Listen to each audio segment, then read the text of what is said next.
All right, just waiting for a few of you guys to filter in. We'll get started in just a moment. All right.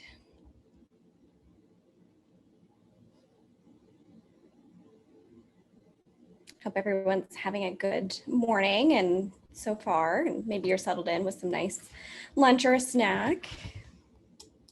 Okay, well, I'm going to go ahead and get started. Good afternoon. Welcome to today's virtual art talk. I'm Allison Lester, the Associate Director of Visitor and Member Engagement, and I'm coming to you live from the Heard Museum. Today, you'll hear from Assistant Curator Velma Key Craig, who will lead a conversation with Marilou Schultz, one of the amazing weavers whose work is in our exhibition all at once, The Gift of Navajo Weaving. And she'll also be one of the artists featured in next weekend's Indian Fair Virtual Art Marketplace.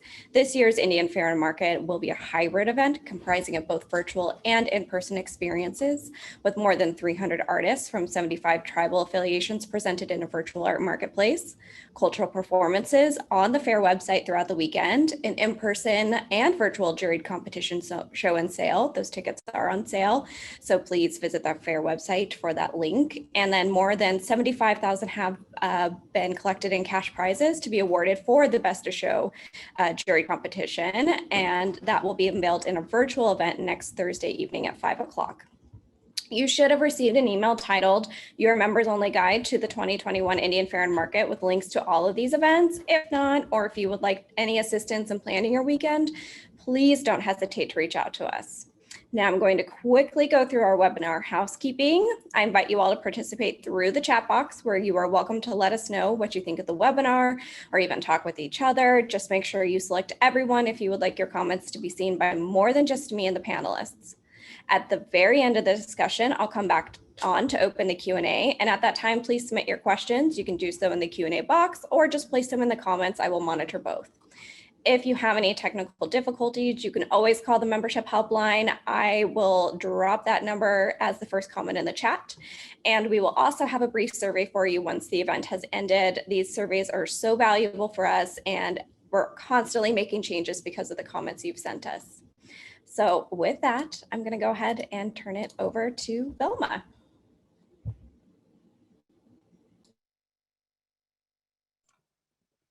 Hello, welcome. Thank you for being here. It is my pleasure to welcome Marilou Schultz. Marilou Schultz is of the Tabaha clan, born for the Sitnagini clan. She's originally from Loop, Arizona, and now resides in Mesa, Arizona. She's a textile artist presently specializing in wedge weaves and digital computer chip weavings using hand-spun Navajo churro with special dyeing techniques, which are used to create variegated yarns and other effects with indigo. She's been creating, she strives to be unique with her weaving and has been creating three-dimensional weavings with her wedge weaves. And she strives to create a piece that is a true three-dimensional piece. So it's very exciting to see her experimental wedge weaves. She started weaving at a very early age and continued weaving through college to support herself, and has woven many various styles of Navajo textiles, including twills and two-faced rugs and regional rugs as well. Welcome, Marilou.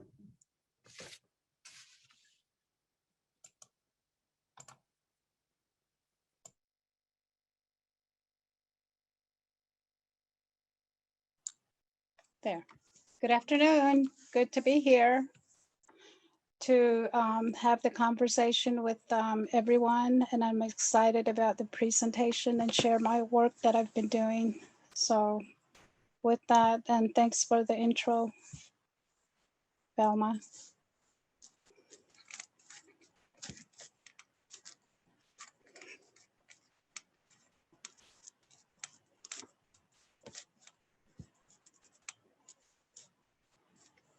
Okay, as far as my weavings, I've been doing a lot of my interests, like Velma did the introduction to, was that I like to experiment, especially with the digital part that's new.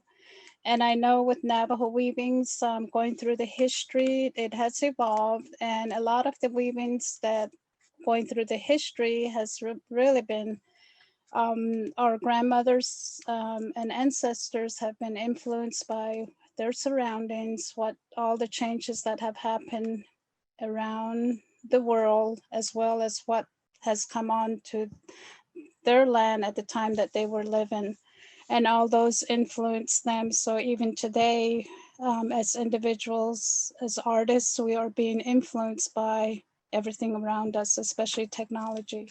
So I think that's what I gravitate to, is the technical aspect of technology and incorporating what I see through my interpretation into my weavings. And only because it's I gravitate to that only because they're different and they're challenging, and the colors that I see in these digital images with the computer chip and anything that's digitalized has a lot of color variations, and it's a challenging to be able to create those and have those special effects with the traditional way of, you know, dyeing the wool, but yet incorporating them. So that's just some of the things that I'll be talking about. So this one that you see is a computer chip one that was the second one that I had done. Okay, go ahead and advance. Oh, Mary Lou, really quickly with the image that was just up, does that computer chip have a name? That one I didn't, that's an untitled one. It doesn't have a name. So it's just my second weaving that I've done. This, I work in my home. I have various size looms and I live in Mesa, and a lot of my work are commission work. And every now and then I think I strive to do one, at least do an entry, do one for each, either the Indian market and the herd. Those are the main ones that I usually do pieces for. But now that I have time, that I'm not really bogged down with commission work, I'm able to experiment again on my own and try different designs. So that's where the wedge weave came about. And prior to that, I had done the diversities, which was over a 10 to 15 year span before it evolved to what I titled diversities. So going away from there, then I started experimenting with the wedge weaves, just my own variations, trying to get away from the typical symmetry weaving. So getting away from the traditional type, but yet on the other hand, still incorporating the techniques and keeping the techniques, and then creating and experimenting. So that's how a lot of my work has come about, was through experimentation, especially the material. And that's the fascinating part, is that being able to create variegated yarns, wool out of dyes, both natural and besides just indigo. So those were just all created. And then some work I've done with commission work, there again with experimentation with special dyes, the cochineal. I've done a lot of experimentation with that to create a weaving that was commissioned from one of my former friends, good friend Barbara Jones. So I did a weaving for her, for her and her husband Bob, and that was to create a particular red out of cochineal. So those are just pieces that I've done on the side, you know, for work that's out there, but that's not out, in, you know, seen by everybody. So just wanted to share that with you. So I work in Mesa, and I always have a loom, a warp up somewhere in my house. So you can advance. So I do a lot of experimentation, and this pot is very special because this pot is an old bread pan, probably from the 1920s or even 1910s. The reason why I say that is because you can't find a pot like this in the store today. And the material that that pots were made from years ago are so different than the pots that are made today. And I think back then there were a lot of other chemicals that were in the pots that were made, that they tarnish and they, I guess, age differently than the stainless steel pots. So thinking back to that rug that I made for the Joneses, that was a special rug where I didn't want to use aniline dyes to create the red. So I went back to using cochineal. So then I did, oh my gosh, lots of dyeing with different pots, checking the pH of water, using distilled water, all the way to then going to antique shops, and I finally getting different pots and different containers, and finally came across this pot. It's an old bread pan. It has a lid, and I paid a fortune for it, but brought it home, and guess what? It worked to get the red that I wanted. It was a particular red that I was looking for. That's that I had to weigh the wool, keep track of every little weight and the material, and got the red that I wanted. So this is a very special pot. So I use it specifically for my cochineal and madder, because whatever is made out of this pot affects my dye results, the dye results, which is way different than the stainless steel pots that I use. So that's a very special pot that I have. So that's the reason why I included this image. And my left side on my screen, the purple one is logwood, and I'm boiling it. I usually boil it for at least an hour, and then soak the wool, and then dye the wool that way. And then the right side is madder. So there again, there are two different dye pots. Advance. So out of those colors, or the dye pots, I can get different colors using indigo. And you find so many plants that are green, and the most common color that you get from a plant is yellow. But I can get any shades of yellow, and then you can experiment with that and get greens out of those. And I sometimes just, sometimes I don't want an even dye pot, so I'll just, I don't want a uniform dye in my wool, so I'll do variations to that as well. So those are just samples of some of the dyeing days that I've done with other people and students. Advance. And then my wedge weave came out of, there again, I didn't want the typical zigzag symmetry weaving. So, I mean, there's enough weavers out there that do that, but my part, I think, in life, or my contribution, is just to experiment and do something different. So that's how this wedge weave came about. And I still didn't want symmetry, so when I created my diversities, that was asymmetry too, it wasn't symmetrical. So that's how that evolved.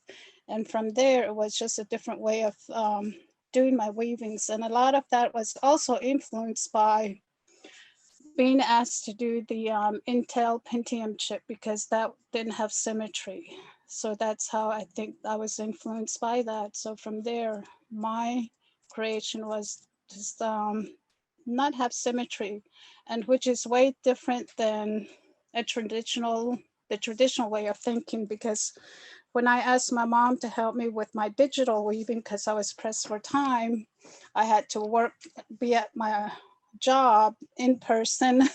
So I brought her home and I said, you can help me weave. I left her with my loom for like morning till noon. I checked on her, came back at noon, checked on her, said, how much have you done? Said, oh, I said, this isn't a rug that you're doing. I don't know, it's hard for me and I can't do it.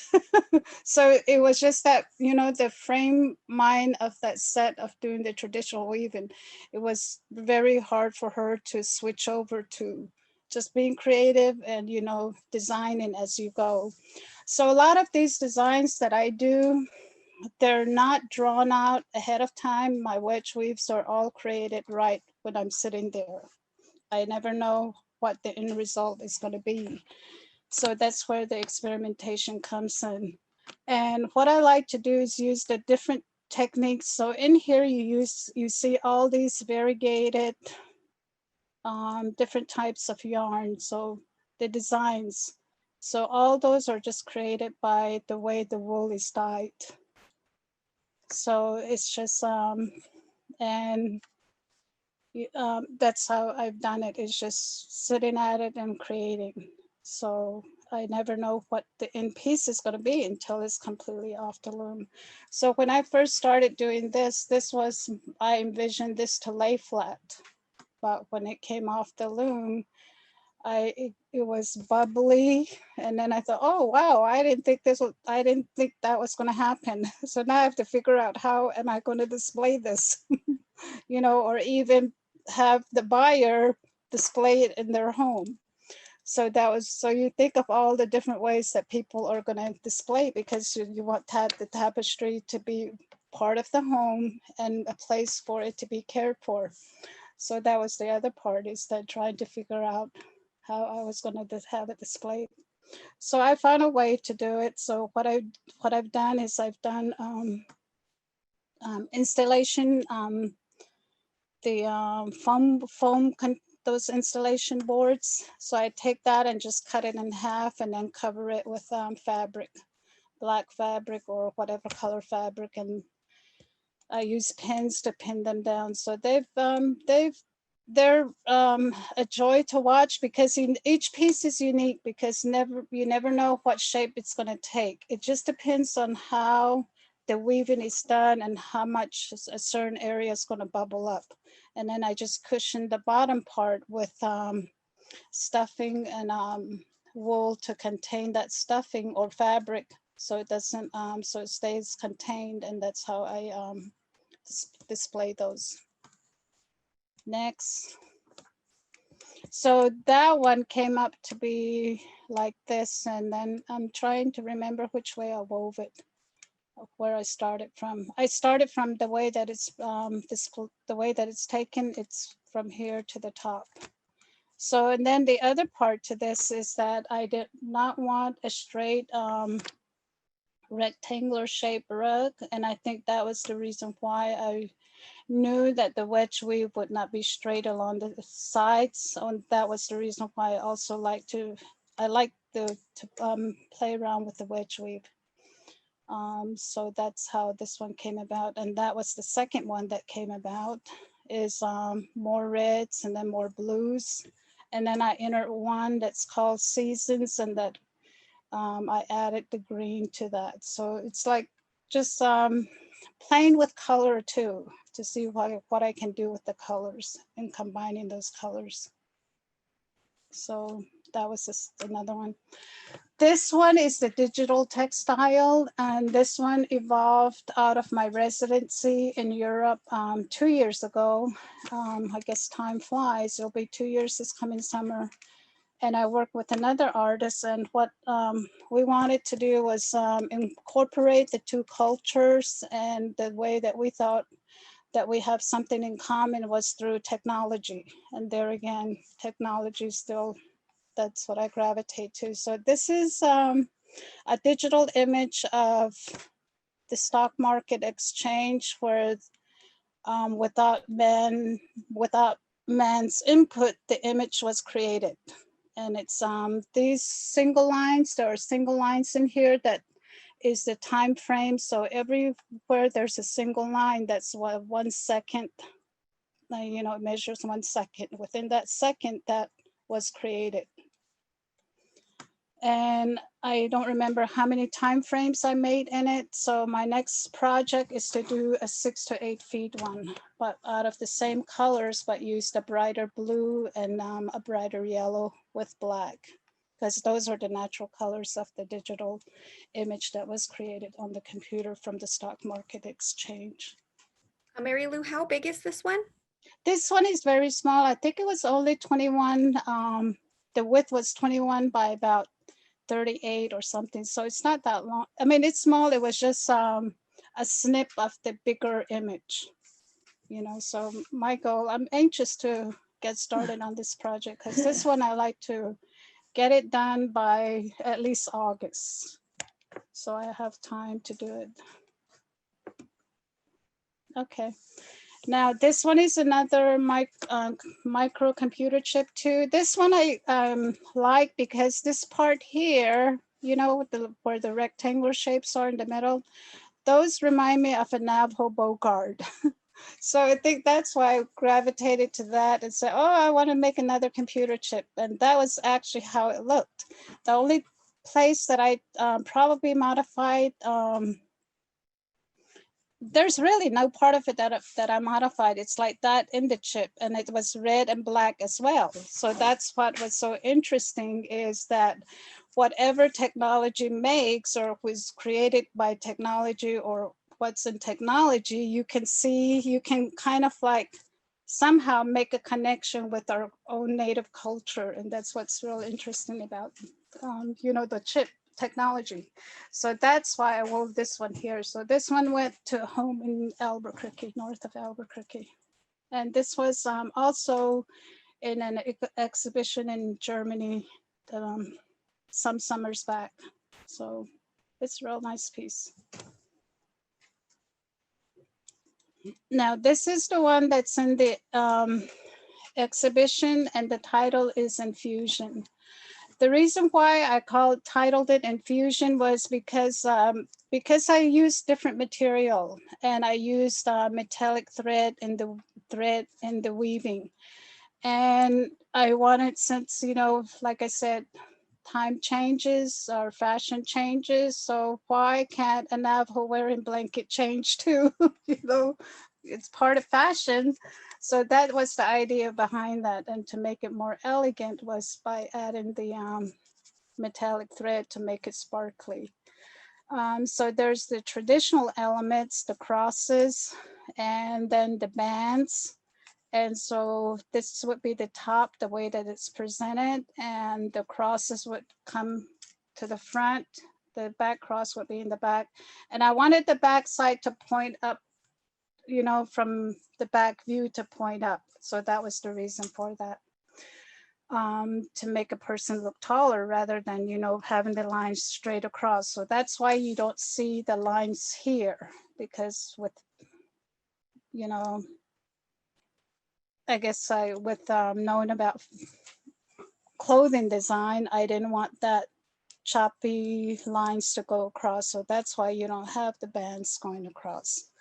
And then I wanted it something different there again. And at the end, it turned out that it looks like an arrow, an arrowhead. So it's real interesting how just those design elements change, you know, the whole design. Then I still wanted the traditional elements of the crosses. To me, they signify the 4 directions, so that's why they're there. And I wanted it all to be churro, so you have the natural churro, and I also included the indigo, where it goes from dark to the light in the middle, like at the top right, about 3/4 of the way up. So I don't know, you have to really look at this to see all the little details.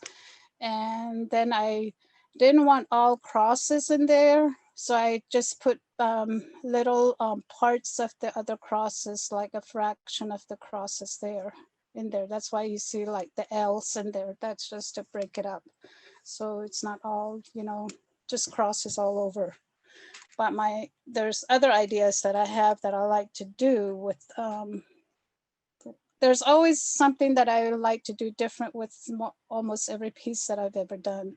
So this, there's one more thing that I like to eventually do with, you know, going further with this kind of design too. So that's in the exhibition.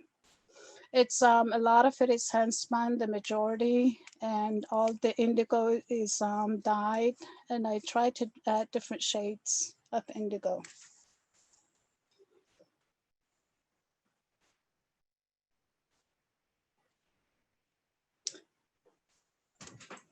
Wonderful. Thank you for sharing all of that. I'm really fascinated all the time by, you know, just the processing of the fiber, you know, the creation of the different colors, and it really adds something when to a weaving, when you know that the weaver is also a part of, you know, just creating those colors, and your inclusion of the variegated yarns, and then the asymmetry and presentation of technology and technological elements in your textiles, I think is really, really cool. One of the Mellon Fellows, Roshai Montano, worked on the PowerPoint, and she found out that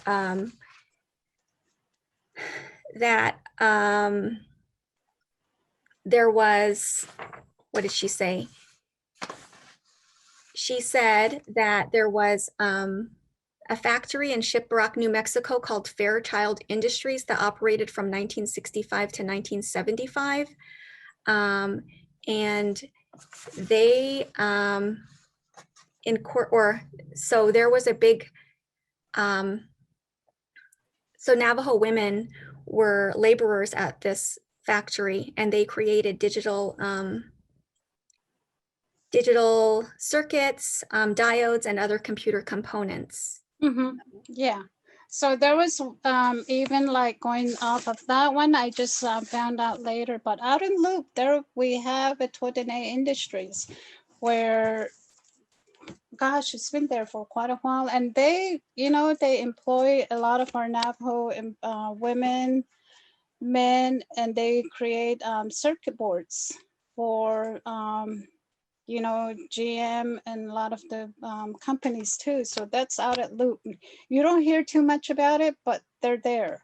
So that was really interesting, when you have people, our native people who are doing the technology that you don't really hear about. So out at Loop, there's a Twodene Industries. Yeah. Yeah. And she also said that in the early marketing materials, the company expressed the relationship between, they saw a relationship between the aesthetics of Navajo weaving and the fabrication of the chips and the computer parts that were being manufactured. Yeah.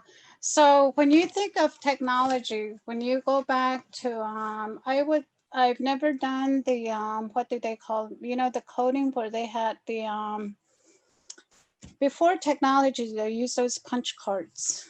And it's the same idea with weaving. There's a front and back, you alternate. So that's the connection. So our weaving looms were the first technology. If you really think about it, it's front and back. You switch back and forth. Yeah.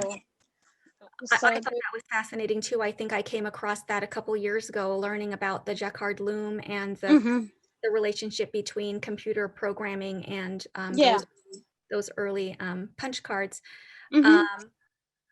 How do you, I know you teach math, you teach middle school math? I teach, right now I do middle school and And how does, just your weaving, how does that relationship work? You're and you're also a weaving instructor, so you're a weaver, you're an artist. Okay, I think this goes back to our traditional upbringings that I have actually another PowerPoint that I usually share. But the traditional way of learning was by watching. As a kid, you watch. Before you're even, if you were pregnant and carrying a baby and you're a weaver, the fetus would have been hearing the beat. When you really think of that, the same way that research is done with if you play music for babies before they're born, they hear your voices, they recognize the parents' voices and family voices. So it's no different when you're a weaver. So the fetus is going to hear the beating of the baton. So all that is rhythmic with rhythm and everything. So then when a child is born, the traditional way of learning was by watching. We were never told, you're going to sit here today and learn how to weave. That's not that was not the traditional way of weaving, learning. That was not the traditional way of learning. You learn by watching, because that's how we learn in our family, was that we just watch. We were there, we helped with the sharing, the carding and everything. And up until you watch as a baby, toddler, So even before you even attempt it, by then you've watched years of your your mom, your grandmother, your aunt, whoever's a weaver weaving. So that's how we learned in our family. So we were never told that this is what you're going to do. You're going to weave and you have to do this. So it was all there for us to watch, pick it up. It was up to us to pick it up. If you enjoyed it and you like the challenge and you're patient, then you're going to have it. I mean, that's a gift. That's the gift that you have. So going back to that, and then you go, and as a teacher, some kids don't have that luxury because that tradition was not carried on. And so that's where we, I guess, as adults become the teachers and share that gift back with the younger generation. So I think that's the difference too, because if you have, if your family didn't hold on to those traditions, whether it's weaving, whether it's storytelling, whatever teachings, the traditional way of living and teaching with, you know, with everybody moving away from the reservation for jobs, all that has changed. The family dynamics, the family communities out on our native communities have changed. So then you have to find other ways to get the teachings and continue the, you know, those, the teachings, the whatever way that we can do it for our kids.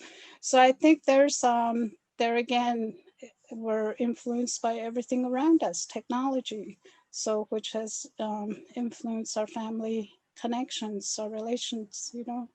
So I think you're asking me how does education play into my teaching as a teacher? I guess I teach Navajo language and culture at the school that I'm at. So the weaving is part of that I teach. And the language, I still speak the language and teach that. And the goal is just not to actually have the students write it, but at least be able to identify and learn the basic ways of, you know, introducing and knowing who how they're related to their community, their family, and their relationships with everything around them. So, yeah. I think it's really fascinating that you brought up that the traditional way of learning at you know, before incorporated a lot of observation and listening, Yeah. mimicking.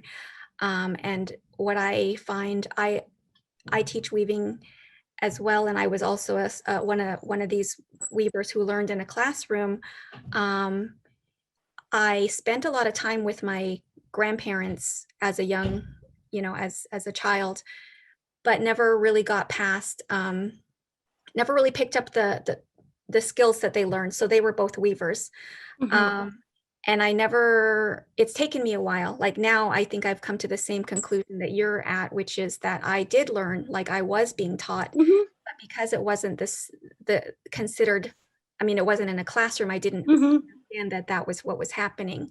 So I think a lot of my students, and probably a lot of yours, we have that experience where we spent time with our grandparents and we watched them, we watched them do the things that they did, but never actually practiced it. So years later, that connection has been broken, and we end up in a classroom with another teacher, somebody such as yourself or another weaver who is teaching, and we pick up enough so that when we can start and we can kind of take off with it, and because we did learn, you know. Yeah, it's there. The knowledge is there. The observations are still in your brain.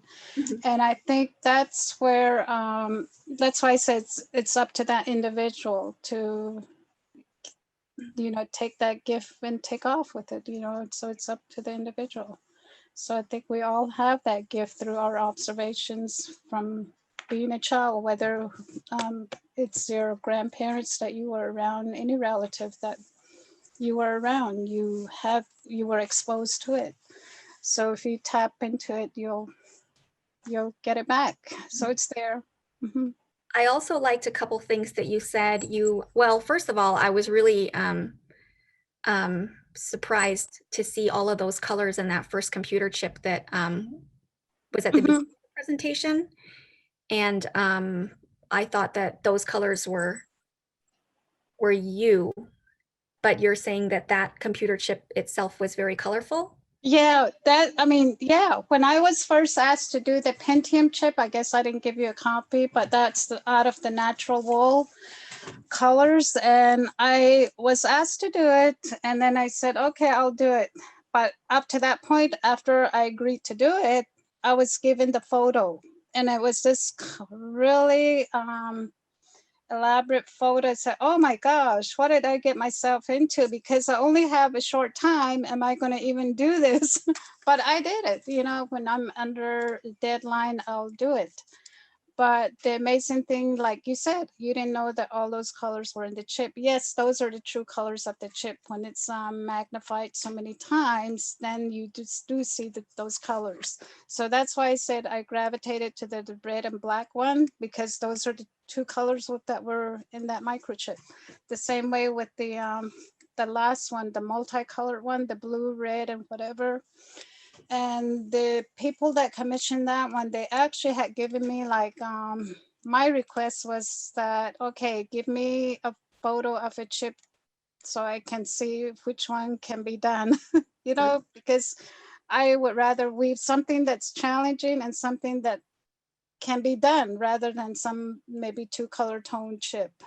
So I chose that one, and that's the photo of the chip. They gave me an 8x10. And all those colors were in there. The hard part was to do the gradation of colors, like when it went from light blue to dark, and then with the tweeted effect in it. So I had to use the raised outline technique in there. So there were a lot of challenges, but I was able to do it. Do you have a favorite type of design? I mean, you're doing, digital on one hand, you're doing experimental wedge weaves on another. Is there something that you like doing more than the other? I think I still gravitate to the Moki blankets only because my kids are a part Hopi too. And I think that's why I like the indigo and the black together. And those are the old style blankets that give you those two colors together. So that's what I like. If I had, to weave, I like to do the classic blankets, the old blankets. So. And I really appreciated that you called it fashion, because even though we know, yes, these are wearing blankets, yeah, those terms get stuck in our head, and I myself, yes, it's fashion, and you just made that clear. So, Yeah, so because I never refer them to chief's blankets. That was a label that was given to the wearing blankets. So I call them wearing blankets. We don't have a chief. We have an Adani, which is different than a chief that I interpret as from other tribes. So to me, Adani is not really a chief. It's in a different language. So to me, they're two different terms. So for a wearing blanket to be called a chief blanket, that's why I call them wearing blankets. That's just my own thing with wearing blankets. So I refer them to wearing blankets. The same way that a Moki blanket was a term applied to those blankets, but Moki in Hopi means dead. So my late mother-in-law said, so what are you calling, you know what you're calling that Moki blanket? I said, no. I said, you're saying that that's a dead blanket. That's what Moki means. You're calling it a dead blanket. So, oh, I didn't know that. I mean, that was something that I learned from my late mother-in-law, and she's Hopi, and it was just real interesting and eye-opener for me, I knew that the term Moki was problematic, but I didn't know exactly why. So thank you for sharing that with me as well. Yeah, so I guess it means dead in Hopi. Yeah.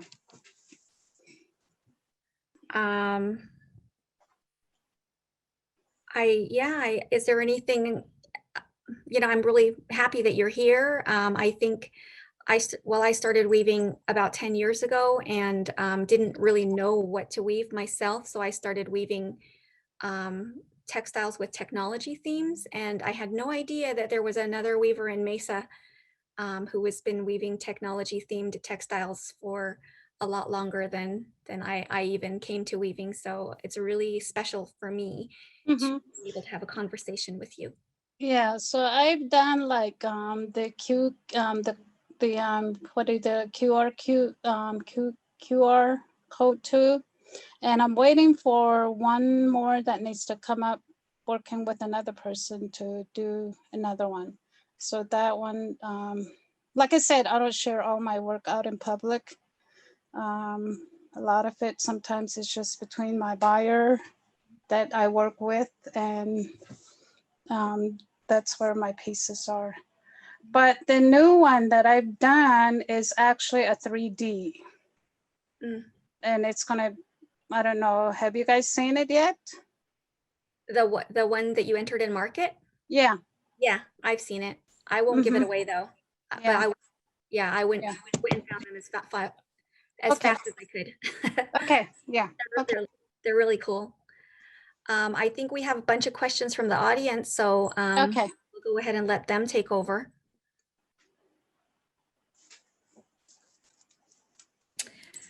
Well, I have one that's a personal question. When I saw Infusion in person, that's in the All at Once exhibition, I was just so surprised and delighted with the metallic threads that ran through it. Is it more difficult to use that kind of material within the weaving?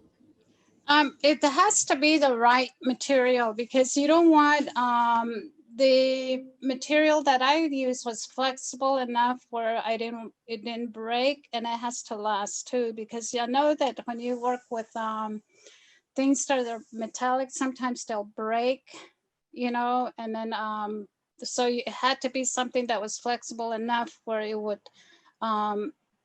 withstand the impact of being beaten down, and then the wear, over long enough time. So that's so my friend was a knitter, and then she knew a lot about the what you can knit with and incorporate with yarns. So that's how I was able to get that material from her, through her. Yes.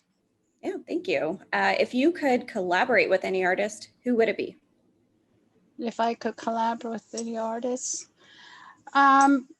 somebody who has insight into technology, and probably more in the line of working with dyes. What can I do? What else can I do with dyes? Is there, I think my thing is always trying to get the very different colors, or either get, other colors that I'm not able to get right now, maybe more metallic colors in the wool. I mean, that would be the next step to go to, rather than buying metallic thread to use, create my own and use that in my own. Do you do that currently? Spinning different colors together? I do a lot of the dyes. I do a lot of the combine different material with the to create the colors. Yes, but my thing would be to go even further. Here's another question. Do you incorporate a signature with any of your pieces? Well, it depends. I figure I never.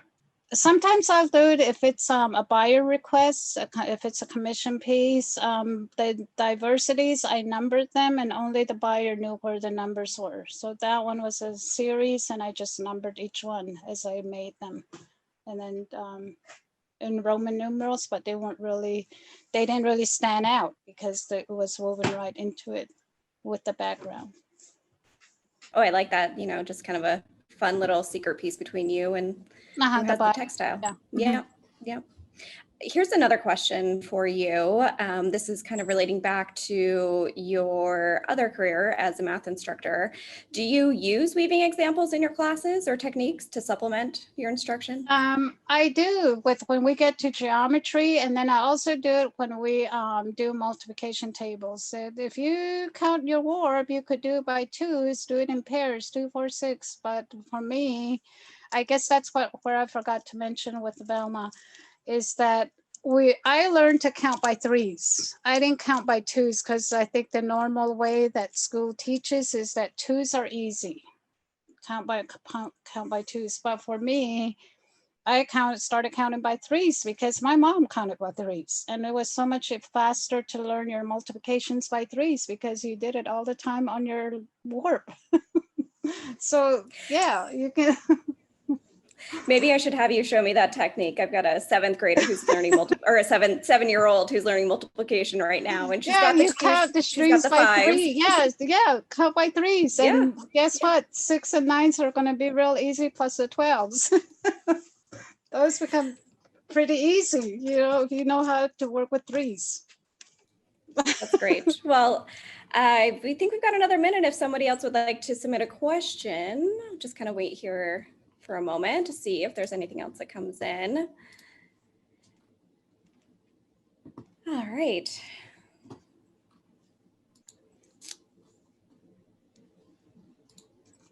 Well, thank you again. This has been a really wonderful discussion. I know we've received also a lot of comments just about how wonderful your pieces look and how unique and just so innovative that they are. I have one more question from the audience. What is your favorite pattern to weave? I think going back to the classic blankets, like the old blankets, those are the ones that I like, only because they're simple and if you make them bold, they'll stand out too. Great. Well, thank you so much. It's been such an honor to talk to you. And Velma, thank you as well for helping to lead the discussion. And we look forward to seeing you next weekend in the virtual art marketplace and seeing your entered pieces. I haven't seen them, so that'll be definitely a surprise for me as well. Okay. Okay. Well, thank you. Enjoyed the talk and questions, and thank you for inviting me too. It was an honor. Thank you, Velma, and everybody else. Yeah. Thank you, Marilou. Nice meeting you too, Allison. Nice to meet you. Okay. Bye, everyone. Hakone.